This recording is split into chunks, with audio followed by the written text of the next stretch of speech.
The third thing is we have a rear view mirror focus. So we're looking in the rear view mirror. We're not looking out through the windshield where we see this big, bright blue sky and these trees and the road ahead of us and this potential that's ahead of us. We're getting stuck in this rear view mirror, looking behind at the cars behind us. You want the rear view mirror.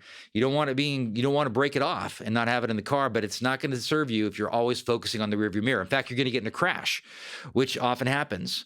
And that's why we don't dream. We're in a crash right now. So we figure out what is in the rearview mirror and we start to work on it. So it's gonna be not dealing. I mean, that rearview mirror is when we don't deal with our past stuff, okay? The stuff in the past, which that has had a big impact on us. So is it a loss of a parent that we lost when we were 8 years old in a horrific car accident, and we're wondering why we have this anxiety today and why we make these decisions for safety today and why we overanalyze and get stuck in our head, or we have these addictive behaviors, but we haven't dealt with this stuff from a long time ago, and it might have been 40, 50 years ago, and you haven't dealt with it, yet it's still impacting your life significantly today because you're not facing it.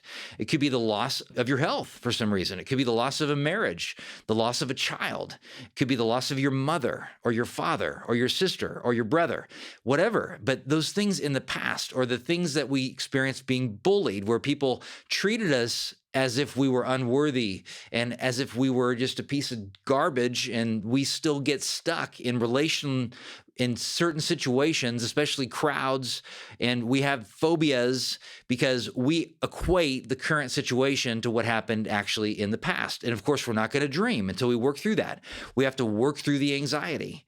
For example, people get hurt in past relationships and they think it's going to happen again. So they stay safe in relationships and they don't know where that actual relationship is going to go, but they perceive that these other ones that are different are not going to go in the right direction. So they stay in the kinds of situations that they know are going to be people that treated them like others in the past. Maybe it's poorly in the past. They weren't really loved and cherished in the relationship. They weren't challenged, or if they were challenged, it was always criticism and negativity towards them, and they perceive it's going to happen in the future.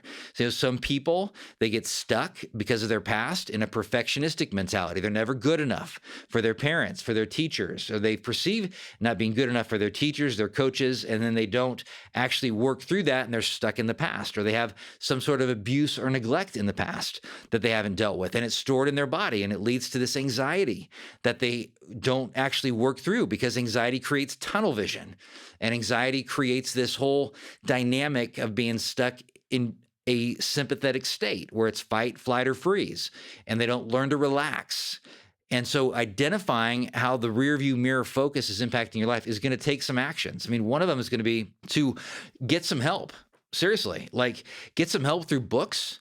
That's one way to start, but I would suggest you get some help by talking to a coach, a professional on the traumatic kind of situation that you went through, a counselor, a professional. So something that I love to do with clients, and I do this pretty much with every client in the first few sessions, is some serious mindset coaching, where they're going to unpack the very specific mindsets that they have that are holding them back, that are keeping them from making that transition to starting the new business or getting into a new relationship or transitioning into retirement or transitioning into a better position in their job or a new career, whatever it is. They are going to have mindsets that hold them back potentially. They're stuck for some reason. So you can work on that to get out of the rearview mirror and start looking through the windshield.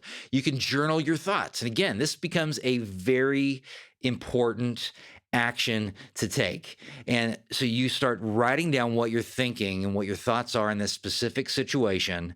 And then you determine why you're thinking this way, like what happened here, and even what is connected to my past about this thought right now. So I am a perfectionist because potentially I never felt good enough, and it may not have been an accurate perception, but just the way that my mom talked to me in the past seemed to be very critical. And it was really her fear, not directed necessarily at me, but I interpreted it as if I was not good enough. And so I tried to do things to become good enough. And that articulation, that awareness starts to change the power that that mindset has over your life. There's truth on the other side as you work through it. You'll see that you are feeding a lot of these damaging mindsets. I would say in your journal, an activity you can do is to say, On one side of the paper, you draw a line down the middle, and on one side, you write on the top anxiety. On the other side, or fear, it's the same thing. And on the other side, you write down truth. And throughout the day, whenever you have a mindset that you know, because you feel it in your bones, you know this is not the right type of mindset to have. So, for example, if I am getting ready to go work out and I don't want to go work out, I can write down that I don't want to go work out. I have other more important things to do. And then I know that that's not the whole truth. And on the other side, in that column under truth, it's like, this is good for me. You're going to feel better. You're actually going to be more creative after you go work out. You're going to actually enjoy your day more. It's a great way to start the day. And that, just looking at that on paper, can make the shift for most people as they do it consistently. Maybe not the first 7 days, 10 days, whatever, but you start to see there's some patterns here. And then you start to realize you have power in this situation.